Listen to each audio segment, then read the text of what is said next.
ইতিহাসের পাতায় এমন কিছু জাতি আছে যাদের উত্থান আর পতনের গল্প কোনো সাধারণ রাজনৈতিক সমীকরণ দিয়ে মেলানো যায় না। আজ থেকে প্রায় ১৫০০ বছর আগে আরবের মরুভূমিতে যখন পবিত্র কোরআনের সূরা বনী ইসরাইল অবতীর্ণ হচ্ছিল, তখন পৃথিবীর মানচিত্রে আজকের আধুনিক ইসরায়েল রাষ্ট্রের কোনো অস্তিত্বই ছিল না। অথচ সেই সূরার একটি আয়াতে বনী ইসরাইল জাতির ভবিষ্যৎ বর্ণনা করা হয়েছে, যারা পৃথিবীর বুকে দুইবার চরম ঔদ্ধত্য প্রদর্শনের পর আবারও বিপর্যয় সৃষ্টি করবে এবং ফলশ্রুতিতে আবারও তাদেরকে কঠোর শাস্তির মুখোমুখি হতে হবে। বর্তমান বিশ্ব রাজনীতির প্রেক্ষাপটে দাঁড়িয়ে যখন আমরা সেই ইসরায়েল রাষ্ট্রের আস্ফালন দেখছি, অবৈধ ইহুদি দেশটি যখন একের পর এক মুসলিম দেশে আক্রমণ চালিয়ে পৃথিবীতে আবারও বিপর্যয় সৃষ্টি করছে, তখন ১৪০০ বছর আগে নাজিল হওয়া কোরআনের সেই ভবিষ্যৎবাণী যেন অক্ষরে অক্ষরে মিলে যাচ্ছে। দর্শক, আজকের ভিডিওতে আমরা আপনাদেরকে আল কোরআনের আলোকে বনী ইসরায়েল জাতির উত্থান পতনের কাহিনী জানাবো তাদের চূড়ান্ত ও শেষ পরিণতির কথা। তাই ভিডিও শেষ পর্যন্ত আমাদের সঙ্গেই থাকুন। পবিত্র কোরআনের ১৭ নম্বর সূরার নাম সূরা বনী ইসরাইল। বনী শব্দের অর্থ জাতি বা গোষ্ঠী। এই সূরায় ইসরায়েল জাতি সম্পর্কে বেশ কিছু গুরুত্বপূর্ণ তথ্য থাকায় সূরার নাম বনী ইসরাইল রাখা হয়েছে। এছাড়াও এই সূরার আরেকটি নাম রয়েছে আল ইসরা।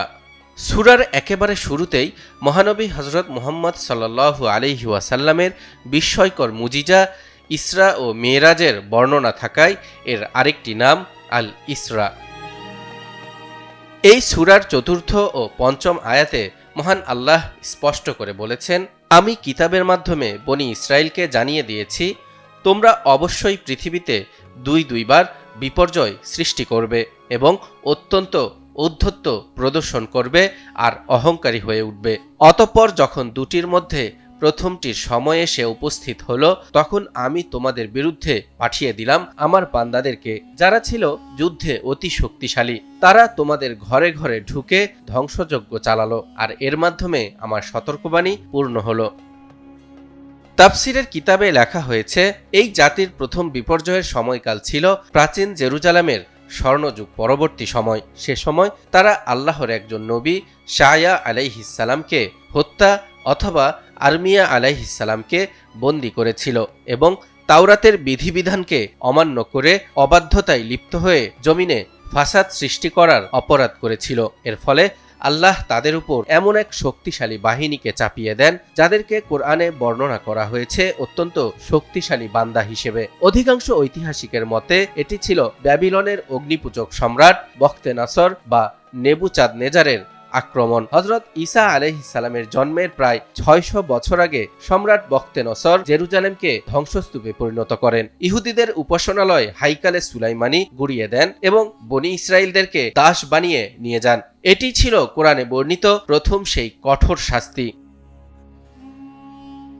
এরপর সূরা বনী ইসরাইলের ৬ নম্বর আয়াতে মহান আল্লাহ তাআলা এই জাতির এক বিস্ময়কর উত্থানের কথা বলেছেন। ইরশাদ হচ্ছে, অতঃপর আমি তোমাদেরকে তাদের উপর বিজয় দান করলাম আর তোমাদেরকে ধন সম্পদ আর সন্তানাদি দিয়ে সাহায্য করলাম, তোমাদেরকে জনবলে বহুগুণ বাড়িয়ে দিলাম। ইতিহাস থেকে জানা যায়, সম্রাট বখতেনসরের শাসনের পর একটা সময় বনী ইসরাইল তথা ইহুদি জাতিকে ধন সম্পদ ও প্রাচুর্য দেয়া হয়, কিন্তু অবাধ্য এই জাতি পৃথিবীতে আবারও ফাসাদ সৃষ্টি করে। এবার তারা জাকারিয়া আলাইহিসসালামকে হত্যা করে এবং ঈসা আলাইহিসসালামকেও হত্যার চেষ্টা করে। কোরআনে বলা হচ্ছে, তোমরা ভালো কাজ করলে নিজেদের কল্যাণের জন্যই তা করবে, আর যদি তোমরা মন্দ কাজ করো তাও করবে নিজেদের জন্যই।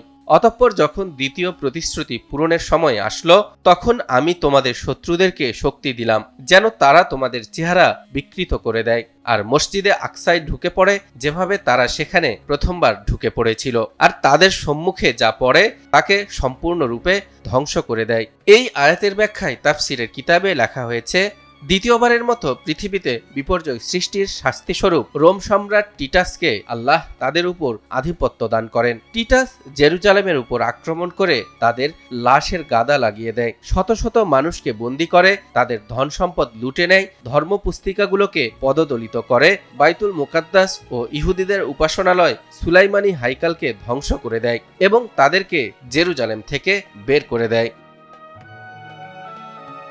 কিন্তু এর পরের আয়াতেই মহান আল্লাহ তাআলা সতর্কবাণী উচ্চারণ করে বলেছেন, আশা করা যায় তোমাদের প্রতিপালক তোমাদের উপর রহম করবেন, কিন্তু তোমরা যদি তোমাদের পূর্ব আচরণের পুনরাবৃত্তি করো তাহলে তিনিও তার আচরণের পুনরাবৃত্তি করবেন। সত্য প্রত্যাখ্যানকারীদের জন্য আমি জাহান্নামকে কারাগার বানিয়ে রেখেছি। মূলত এই আয়াতেই বনি ইসরাইল কর্তৃক আবারও পৃথিবীতে বিপর্যয় সৃষ্টির ভবিষ্যৎবাণীর কথা তুলে ধরা হয়েছে এবং সাথে এটাও বলে দেয়া হয়েছে, যদি তারা তাদের পূর্বকৃত পাপের পুনরাবৃত্তি করে তবে আল্লাহ তাআলাও পূর্বে দেয়া কঠোরতম শাস্তির পুনরাবৃত্তি করবেন। বিংশ শতাব্দীর এই মুহূর্তে এসে সূরা বনি ইসরাইলের এই আয়াতের প্রতিফলন যেন আরও স্পষ্ট হয়ে উঠেছে। দীর্ঘ 2000 বছরের যাযাবর জীবনের পর 1948 সালে যখন ইসরায়েল রাষ্ট্র গঠিত হয়, তখন থেকেই তারা বৈশ্বিক রাজনীতি, অর্থনীতি এবং প্রযুক্তিতে ব্যাপক প্রভাব বিস্তার করে আসছে।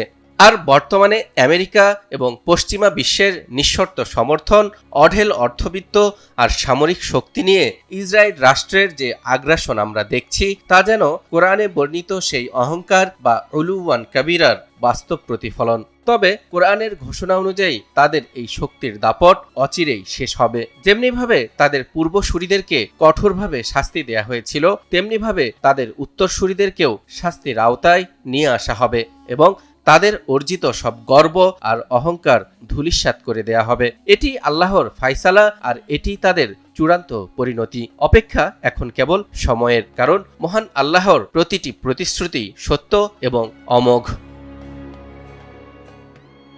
তালহা ইবনে রেজা, নিউজ 24।